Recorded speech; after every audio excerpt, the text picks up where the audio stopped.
আমি মোহাম্মদ জাকির হোসেন, আপনাদের সঞ্জে আছি সত্যের পথে।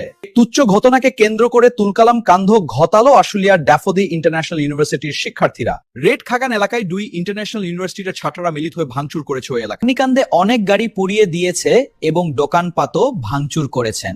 এই মুহূর্তে আমাদের সহকর্মী ওখানে রয়েছেন, চলুন তার কাছে জেনে নিয়ে। আশুলিয়ার খাগান এলাকায় ড্যাফোডিল ইন্টারন্যাশনাল ইউনিভার্সিটি ও সিটি ইউনিভার্সিটির শিক্ষার্থীদের মধ্যে সংঘর্ষ, ভাঙচুর ও অগ্নিসংযোগের ঘটনায় পুরো এলাকা পরিণত হয়েছে ধ্বংসস্তূপে। সকালে সিটি ইউনিভার্সিটি ক্যাম্পাসে গিয়ে দেখা যায় আগুনে পোড়া বাস, ভাঙা কাঁচ, আসবাবপত্র ও পোড়া গাড়ির ধ্বংসাবশেষ ছেয়ে আছে চারপাশ। প্রশাসনিক ভবন সহ বিভিন্ন কক্ষের জানালা, দরজা, কম্পিউটার, প্রিন্টার ও এসি সহ প্রায় সবকিছু লুটপাট ও ভাঙচুর করা হয়েছে। শিক্ষার্থীদের অভিযোগ, সংঘর্ষের সময় তারা আইন শৃঙ্খলা বাহিনীর কোনো সহায়তা পাননি। সিটি ইউনিভার্সিটির শিক্ষার্থীরা জানান, ড্যাফোডিলের ছাত্ররা সিটি ইউনিভার্সিটির ছাত্রী হোস্টেল সহ সব স্থাপনায় রাতভর হামলা চালিয়েছে। ওই ভাঙার সময় আমাদের স্টুডেন্টরা কিছু দুষ্কৃতকারী ছাত্রদের আটকে যায়, প্রায় আনুমানিক 17-18 জন আটকায়। তখন আজকে সকালে আমরা 6 জনকে হস্তান্তর করেছি, 6-7 জনকে। এখন 11 জন আছে, তাদেরকে এখন ড্যাফোডিল ইন্টারন্যাশনাল ইউনিভার্সিটির প্রতিনিধি আছে, ওদের সাথে আমরা এখন হস্তান্তর করে দেবো।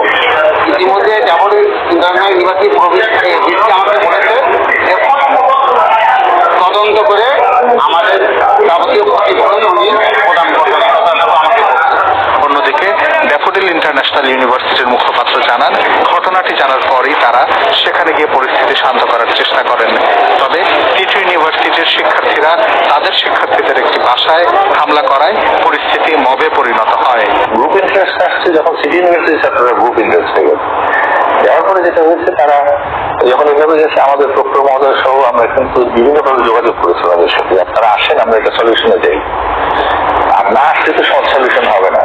তো আমাদের যেহেতু প্রক্টর ক্যাম্পাসে থাকেন, আমরাও এখানে থাকি, আমরা কিন্তু সারা রাত্রি এটা নিয়েছিলাম যে না হয় কমের মধ্যে থাকুক, ঝামেলা যেন না হয়। কিন্তু এর মধ্যে সমস্যা হয়ে গেছে যখন ছাত্রদের ওখানে আটকায় গেছে, তখন তো ছাত্রদের মাথা আগুন লেগে গেছে যে আমাদের ছাত্ররা এতে আটকানো, তারা জিম্মি করে নিয়ে গেছে। এটা মারামারির কিন্তু সূত্রপাত ওইখান থেকে।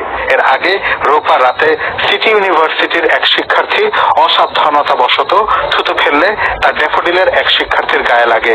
এই ঘটনাকে কেন্দ্র করে প্রথমে কথা কাটাকাটি, পরে হাতাহাতির ঘটনা ঘটে, আর সবশেষে এই সংঘর্ষ ব্যাপক আকার ধারণ করে।